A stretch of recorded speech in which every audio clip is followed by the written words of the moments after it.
It was 11 p.m. when my phone went off with notifications. Our payment system was down. Thousands of customers couldn't check out. I was losing the company like $10,000 every 3 minutes, and I was staring at my screen with absolutely no idea why. My code worked perfectly on my laptop. Every test passed, but in production, it was a complete disaster. That night, I realized something.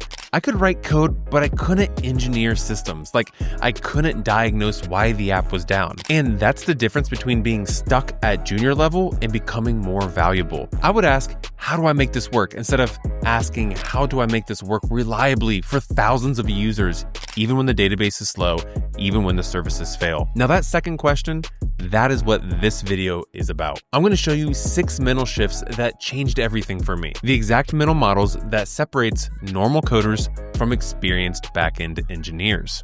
So let's get into it. With shift number 1, which is the function blind spot. Now let me tell you about one of the first APIs I've ever built. It was a simple endpoint that let users create an account. You'd send a post request with like a username, email, and password, and my code would then save it to the database and return success. I tested it on my laptop. It worked. I was so proud and I thought I was done, ship the dang thing. But with that mindset, I wasn't thinking like an engineer because I never asked what happens next. When a user creates an account, that's not the end of the story. Maybe you need to send them a welcome email. Maybe you need to create a default profile for them. Maybe you need to update some kind of analytics service after the user signs up. But I didn't think about any of that. I just wrote one function that saved the information to the database. And who knows if I actually hashed the password or not. So here's the problem. When you only think about your individual piece of code, you miss the bigger picture. And that's when things break in ways you never expected. So I started forcing myself to trace every request end to end. Let me show you what I mean with an example. When someone places an order on an e-commerce site, here's what might actually happen. 1, user clicks place order. 2, your API validates the request. 3, your API calls the payment service. 4, your payment succeeds, you save the order. 5, you call the inventory service to reduce stock. 6, you call the shipping service. 7, you send a confirmation email, and then 8, you may return a response back to the user. Your code is just like one piece of that bigger system. But if you only focus on saving to the database, you're missing everything else. And another thing is that every single one of those 8 services I just mentioned can fail. So how do you handle when one of those fail? What if the payment service is slow? What if the email service is down? What if the inventory service fails to update? When you see the whole system, you start asking different questions. You start asking, should I set timeouts when calling the payment service? What if the email fails to send? If inventory updates fail, should I just cancel the entire order? Those are questions that really start separating people. I once built an API that created user profiles. It worked great. But I didn't think about what happened when the profile creation succeeded, but the email confirmation failed. Users would sign up, never get their confirmation email, try again, and get an error saying email already exists. They'd get confused and frustrated, and sometimes people gave up and they already had an account. They just didn't get the confirmation. Why? Because I only tested the happy path. I never thought about the system as a whole, and I never considered what happens when other pieces of the system fails. Now, shift number 2 is the "it works on my machine" curse. Now, I need to be honest with you about something. For a long time, I thought being a good developer meant optimizing everything. I'd worry about performance constantly, wonder what happens if something gets slow. What if we have 1 million users one day? How do we optimize? But that's not what this shift is about. You don't need to build for 1 million users when you have 0 users. That's the definition of over-engineering. What you do need to avoid is shooting yourself in the foot with obvious mistakes that slow down your code from day one. Let me tell you about my biggest performance disaster. So I built a blogging site, a blogging platform, if you will, where users could write posts and comment on each other's posts. When you viewed a post, my code would get the post, get all the comments, and then get all the users for each comment. It worked great during testing. The first few users had no problems. Then one went viral with 5,000 comments and the whole system went down. When someone tried to view that post, the page took 45 seconds to load. Then it timed out. Then the server crashed. So what went wrong here? Well, I had fallen into the N+1 query problem. Here's what happened. I called one query to get the post data, one query to get the 5,000 comments, and then 5,000 queries to get the user for each comment, which is one query per comment. So it ended up being 5,002 database queries just to show one page. My database couldn't handle it, my system couldn't handle it, and the server crashed. Now, that wasn't a scaling problem. That was a stupid mistake. Even with 10 comments, I was doing 12 queries when I only needed 3. I just didn't notice because 12 queries was still fast enough that I didn't notice anything on the local host. The fix was simple. Instead of 5,000 separate queries for users, I got all the users in one query. So my 5,002 queries became only 3 queries. And if you started implementing pagination in there, it started loading in under a second. I didn't need to think about scale at this time, right? I just needed not to do something obviously dumb. And here are the most common traps I see beginners fall into. Trap number 1 is loading everything into memory when you only need some of it in memory. Trap number 2, not using pagination when showing lists. Trap number 3, not setting timeouts on external calls. And trap number 4, which is running expensive operations on every request. So don't be afraid to cache if you need to. Now, you don't need to stress about having a million users, right? You just need to ask yourself basic questions like, am I doing the same database query over and over again in a loop, which is causing an N+1 problem, which will cause issues if we grow? You don't have to think about scalability, right? Like, how do you have your infrastructure and everything ready to scale? But try to avoid dumb problems. Now, shift number 3 is called the perfect user delusion. Now, for my first year as a developer, I had this false sense of security. I'd write code, test it with a few examples, everything would work, and I'd think, great, I'm done. But I wasn't testing like a real user.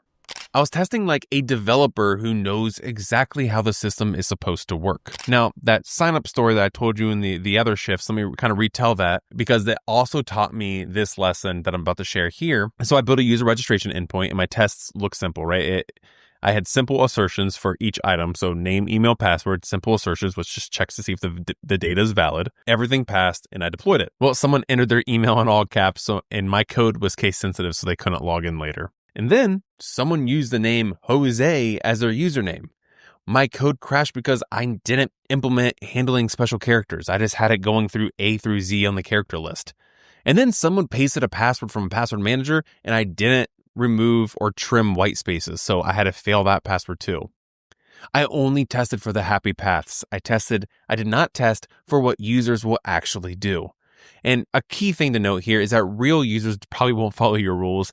They make typos, they paste things, they use different browsers, some have slow internet, they put emojis in fields where you never expected. They use maybe password managers like I talked about with the password trimming of white spaces. So here's what I learned to test. And it's kind of different for every application, but what you want to do is test with bad data, not good data. What if the email is invalid? What if the username has spaces? What if the password is empty? What if someone sends you 10,000 characters? Don't just test to make sure your valid inputs work. You need to test to make sure that your application fails gracefully. You also want to test to edge cases that may seem impossible. Like, what if someone places 1,000 orders at the same time? What if someone's name is one character? What if their name is 500 characters? What if they enter a date from the year 1800? I know these sound ridiculous, but real users find these real edge cases. So stop thinking, how do I prove this works?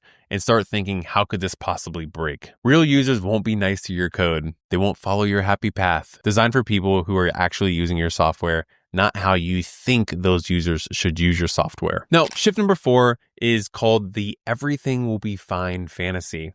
Now, let me tell you about the worst day of my professional life. It was Tuesday morning. I was drinking coffee, feeling good about the product I just shipped. Then I got a message from my boss. It was a text message, not even like a Slack message. It was a text message that said, the app is completely down. Nothing is working. Fix it now. My stomach dropped. And I logged into our monitoring. I saw all of our servers at 100% CPU. What happened? Our API called an external service. That service had an outage and was responding very slowly, like taking 30 seconds instead of 1 second. But I had never thought about what would happen if that service got slow, right? Like we had no control over it. So my code just waited. All of our threads got stuck waiting. New requests couldn't be processed at all. Literally everything stopped because of one thing, and that was adding a timeout.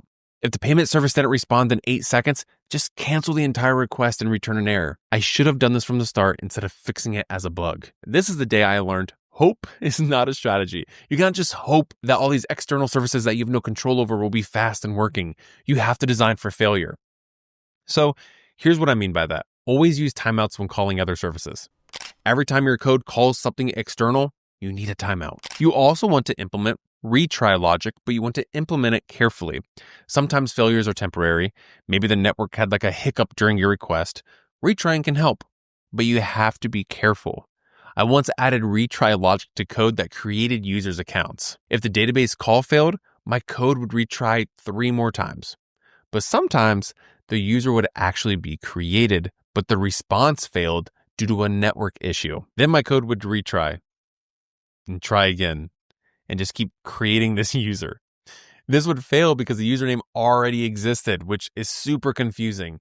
But to the user, they just kept getting a generic error message. The problem wasn't my operation necessarily. It was because it wasn't idempotent, meaning safe to do multiple times.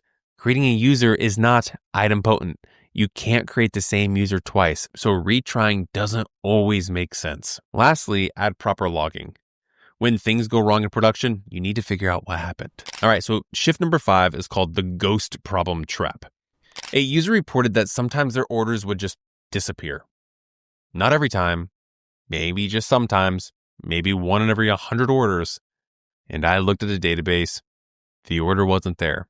I looked at the logs, nothing useful. I looked at the error tracking and it had no errors. It was like the order had never existed, which is why I'm calling it the ghost problem. But this user had screenshots showing that they placed it. I probably spent a day trying to figure this out. I couldn't reproduce it. It just kept happening occasionally, and I had no idea why. Finally, I added detailed tracing, logging every single step. Then it happened again, and I could see exactly what went wrong. The payment went through. We started saving the order. Then there was one query on the database connection that dropped occasionally. My code threw an error and returned a failure response because that one query failed, but the payment has already been charged. So from the user's perspective, they were being charged, but their order disappeared and got an error. From my logs, everything looked fine because we weren't logging that one query. And I couldn't see without detailed tracing and debugging of what happened because it only happened occasionally. This taught me that you can't fix what you can't see. Making your systems debuggable means being able to understand what's actually happening inside your code pretty much at all times and being able to identify when things go wrong. Here are 3 things that make systems more debuggable. 1, like I was just saying, logs, which is the story of what happened. Make sure you have detailed logs. 2 is metrics. This is the number showing like the health. So like /health endpoints and making sure other services and databases are running correctly. And then tracing, being able to follow a request through the entire system. Implementing these 3 things mean you can see exactly where something goes wrong in your application. This is especially powerful when you have multiple services all talking to each other. And now shift number 6 is the AI will save me illusion. I need to talk about something uncomfortable. AI coding assistants. They're amazing. They've made me faster. They're making everybody else more productive, but they've created a dangerous trap. I was mentoring a new developer, Alex. Alex started using AI to help him code, and his productivity shot up because of it. He could generate endpoints in seconds. He was starting to write some, more complex queries, and he was actually shipping decent code at times until someone asked him about one of his PRs. He couldn't really answer the question. So then someone asked him, do you have pagination implemented? He didn't really know that either. Alex stopped thinking and stopped learning how to be a developer and just kind of let AI do it to try to hide as a senior developer. Now, AI is helpful. It helps you scale, it helps you build faster, but it doesn't know necessarily all your business logic. AI makes it easy to write code that looks good and works for simple use cases, but looking good and working in simple use cases isn't engineering, right? Engineering is making decisions about trade-offs, thinking about edge cases, designing for scale and failure. AI helps you make your own thought process come into, the code, but it doesn't just help replace you. And I use AI all the time, but I use it as a tool, not something to replace my thinking. I make the decision first, then I use AI to implement the decisions. I decide what data to cache and for how long, and then I might have AI help me create that cache. I decide what errors to handle, then I ask AI to, maybe create the error handling in boilerplate. I review and understand all AI generated code. I never blindly copy and paste. I read it, I make sure I understand what it does, and I check for edge cases it might have missed. If there's something in general I don't understand, I research it and not just have AI tell me to go for it. You need to test AI code thoroughly. Just because AI generated doesn't mean it's correct. You need to think about you need to think about edge cases, because what can go wrong will go wrong. And here's what worries me. I've seen developers who can build features quickly with AI, but can't debug their own problems or explain their own code. When something breaks in production, they're just lost. Like, there's countless tweets out there about, vibe coders not being able to debug their system, or people saying that they can build applications with all this different stuff, vibe coding. There's big security risks in there. Just remember, companies don't want just people who can generate code. They want people who can solve problems, make good decisions, and build systems that last. AI can help you with code generation, but only you can do the thinking.